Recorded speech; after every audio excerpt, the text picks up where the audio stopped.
If you look at verse number 13 in John chapter 2, a very interesting story here. It says, "And the Jews' Passover was at hand, and Jesus went up to Jerusalem, and found in the temple those that sold oxen and sheep and doves, and the changers of money sitting. And when he had made a scourge," that's a whip, "of small cords, he drove them all out of the temple, and the sheep and the oxen, and poured out the changers' money, and overthrew the tables. And they and said unto them that sold doves, Take these things hence, make not," no. He said, "Take these things hence, make not my Father's house an house of merchandise." And his disciples remembered that it was written, "The zeal of thine house hath eaten me up." He was fully consumed with the zeal of God's house, to the point where he saw people selling in the temple. Now, we don't sell anything in the church, and a part of that is because of this right here.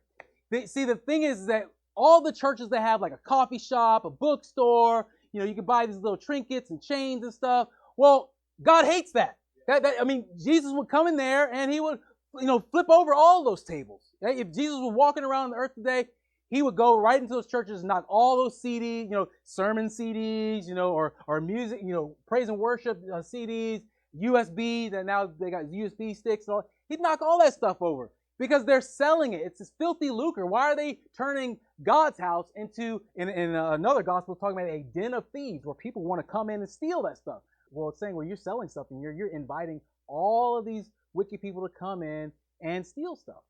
And we don't sell anything here. Having a zeal for righteousness is saying, hey, stop selling stuff in the church. This coffee shop is about more than just coffee or even tea. I have just been overwhelmed with the response. Brian Clark thought of the idea, but he's not some entrepreneur trying to make a buck or some master brewer trying to master the craft. He's a pastor. And this coffee shop, well, it's not a coffee shop at all. All right, hit a button up top for me. It's actually a church, the Riverside Presbyterian Church. If you look at the dollar per usage, it's so terrible. For churches are terrible. And so we wanted to flip that. So how could it be 7 days a week?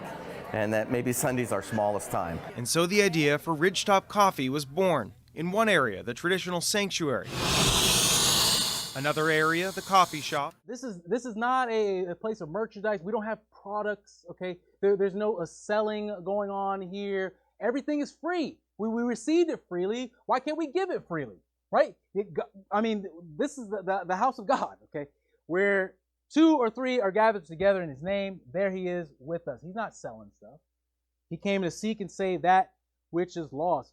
Matthew 21:13 says, "And said unto them, It is written, my house shall be called the house of prayer." The house of prayer, but ye have made it a den of thieves. They weren't selling like wicked things. They were selling things for worship.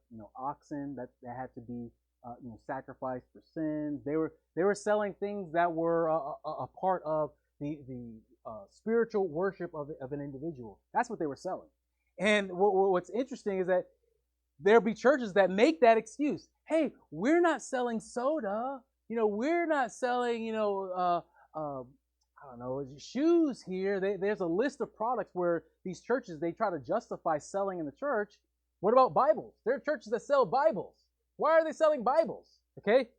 Selling Bibles, a Bible is a part of worship. So even selling the Bibles, that would be something that God hates. They try to make the excuse, well, we're selling Bibles. This is something that God likes, right? No, he doesn't want selling. How about you just give it away? Just give it away.